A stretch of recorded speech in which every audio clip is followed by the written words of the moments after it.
Hi friends, it is Saturday, May something, like the first weekend of May.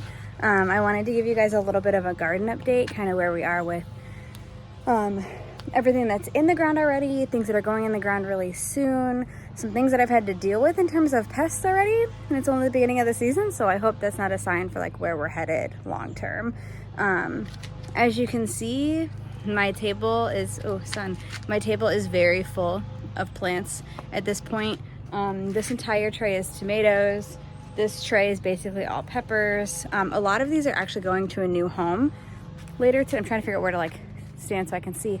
A lot of these are going to a new home later today. One of my work friends is starting her first garden at her new home. So I'm taking plants to her. And so that will be fun. And so I'm gonna go ahead and flip you guys around. We are going to go walk through the garden. I'll show you what I put in already because a handful of things have gone in the garden. Maybe early. We're taking risks to hopefully have an earlier harvest. So yeah, I'm gonna flip you around and we will kind of do a walkthrough. Okay, so you guys already saw all of my peppers, my tomatoes. The peppers literally just came out yesterday. I didn't even harden them off. I started to realize, I wonder if you're gonna be able to see it. See these little spots? So according to the internet, that's something called edema. And that means they were too wet, not enough airflow. Because I moved my fan. If you watch all of the garden and the fiber videos, you'll probably have seen before this gardening video that I dyed fiber for spinning for the first time. So I moved my fan to dry those so that they would dry faster because I was worried about the weight of the water on the fiber. And so I took the fan off of these and they did not like it, but they're all out here thriving. They came out here like yesterday morning, so they're doing well. I did just top a bunch of them. So like this guy you can see here, he no longer has his top. I did not top everything. This is, I think, a bell pepper. Oh no, it's a poblano, and I don't know if you're supposed to top poblanos. So you can see this poblano has a nice little top to it. And this guy, this is a shishito, does not. The idea behind that is it will help them bush out. So they're bushier plants instead of tall and skinny. And it's supposed to help them kind of build up that structure so they're more stable. We'll see. I actually don't know how that works. Okay, so we have a little bucket here. Oh, almost fell over. That is supposed to have green onions in it. Oh, there's a little bit of new growth. They were struggling a little. Same as the strawberry situation where we put things in and then got like a massive heat wave, so nothing knew what to do about like growing. We put potatoes in our buckets. You guys saw that, and look, here they are. They're starting to pop up. We are going to have so many. Look at this healthy potato plant. We're gonna have a lot of potatoes. I love growing potatoes. They're so easy. In here, these are muncher cucumbers. We have 2 plants.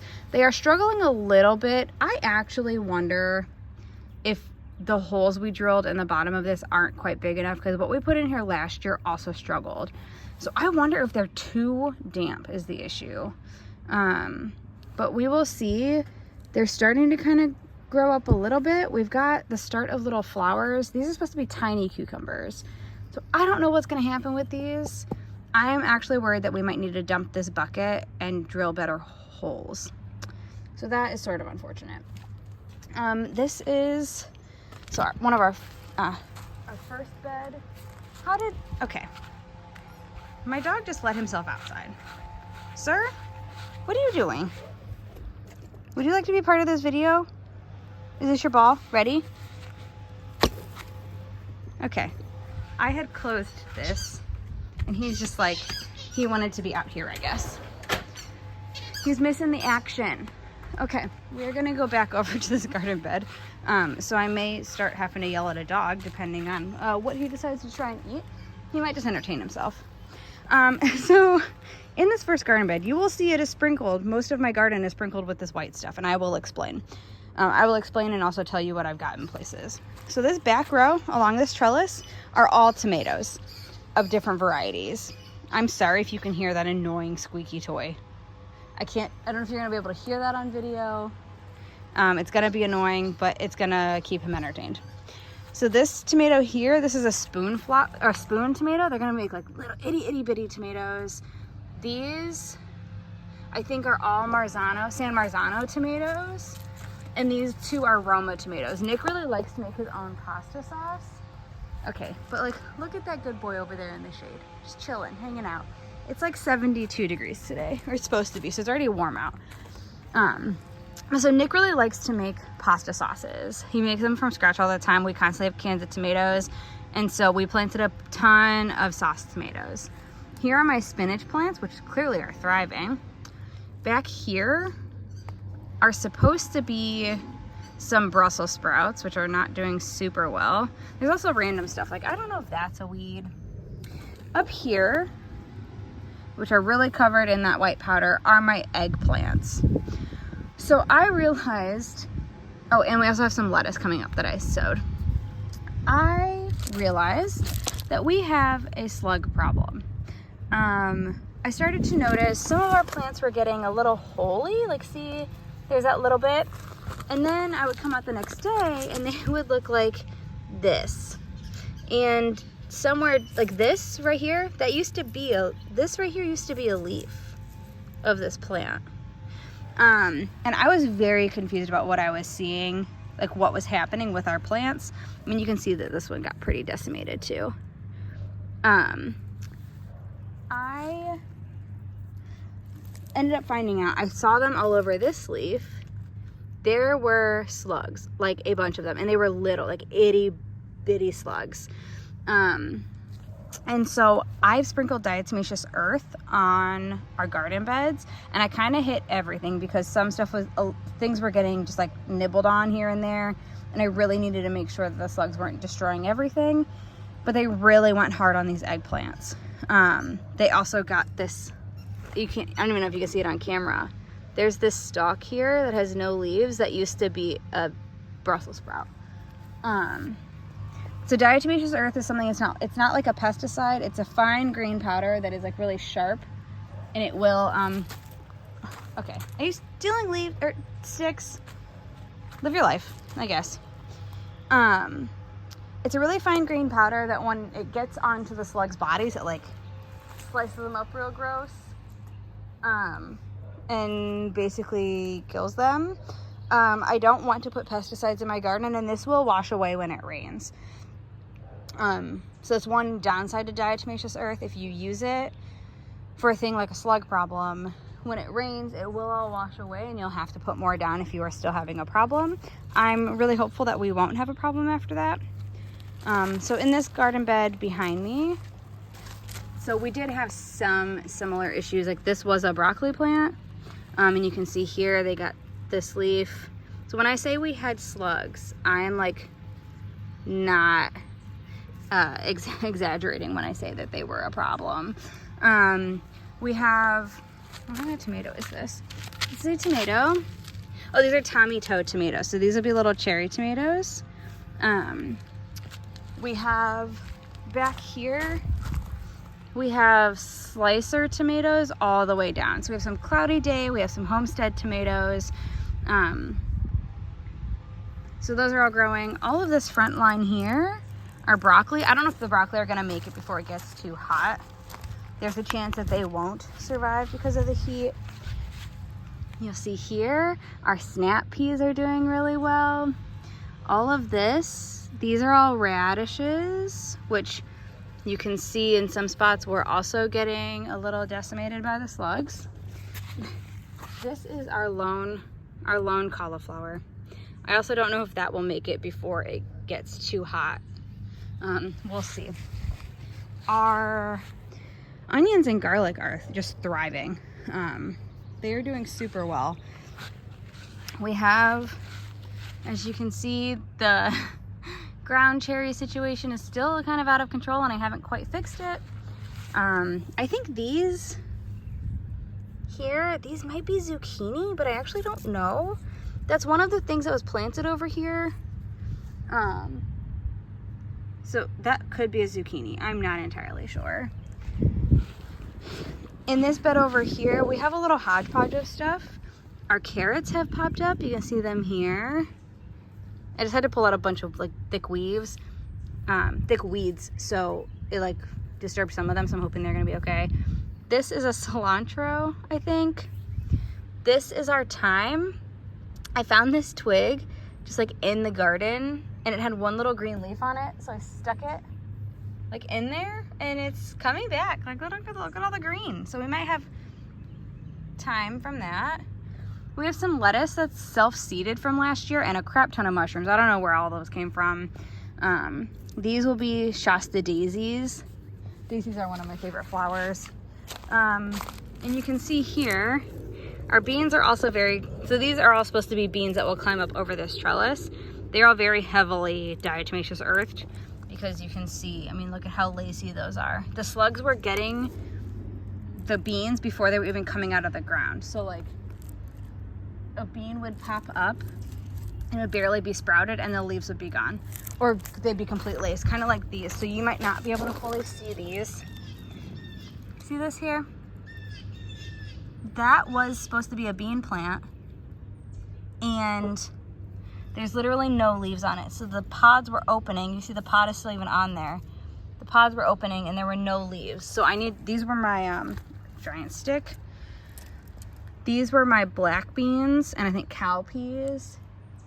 And clearly I need to reseed those now because of the stupid slugs. And then in this garden here, we have more cucumbers. So these, I think, are straight 8 cucumbers. Those are a different lunchbox variety. One of them died.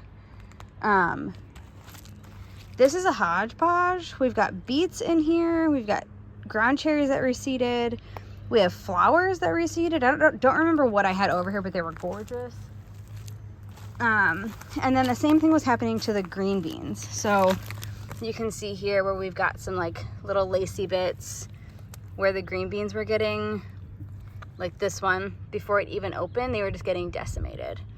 So I'm hoping the diatomaceous earth helps because I just want green beans. We got a ton, like this guy is just non-existent. Tell the people how you were trying to get Dad's grass seed. Yeah, you can't help it, you love it. Are you crazy? Can you drop it? Oh, okay. Thanks. Hey, let go. Thank you. Ready? Good catch. Oh, almost. Oh, goodness. That was graceful. The whole internet is going to see how horribly ungraceful you are.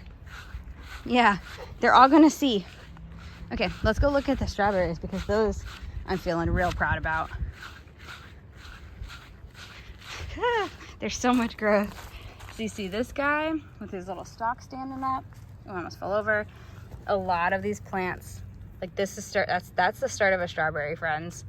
That is going to be an actual berry. There's a lot of them that have little flowers on them. All down here. Look at this guy. Oh, they are going to be strawberries. I'm so excited. So let's see, everybody's throwing off new shoots. Everybody's, Barrett, get out of there.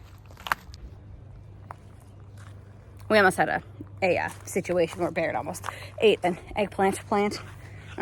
Sorry, had to hang up on the video. What? That's not a phrase that makes any sense. Walk away.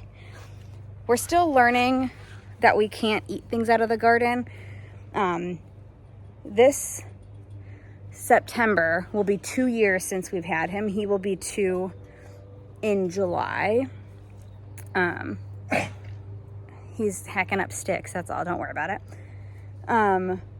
So this summer will be 2 years since we've had him, or September will be 2 years since we've had him. Last year, like last summer when we had the garden, we did not have a fully fenced in yard. And so anytime we had him out here, he was on a leash, or we had like a ground lead that we would like drill into the ground and have him hooked to, so he could have like a circumference of space to run in the yard. But that was it. He didn't get free rein, and so this summer is our first free rein summer when we've also got a garden. Leave it. Thank you. So yeah, he's just free rein dog, doing what dogs do. And And so we're still training on please don't eat my vegetables straight out of the garden. He pulled, I think, an onion out like almost immediately after I planted it. So guys, I just saw a bumblebee. 'Tis the season of bumblebees. I'm so excited. Oh my God, there's so many. It's springtime.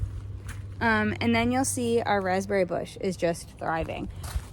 On one of the first videos, this was all the stuff that was really tiny that had just grown up. So we're gonna have an abundance of raspberries, I hope. I really hope that we have a ton of them. So yeah, at this point, that's kind of where we are in our gardening. We've got things in the ground. Peppers need to go in. I need to, I think, succession sow a couple things like the green beans because they did get decimated. What are you doing over here? The green beans did get decimated, and so I would really like to plant some more of those. Look, Barrett. And I think I want to plant more lettuce because the lettuce, like I think a lot of that seed washed away because we planted it and then got that 2 days of really heavy rain. So that's another thing that I would like to plant more of. But yeah, so I'll keep you updated about where we're headed with the garden.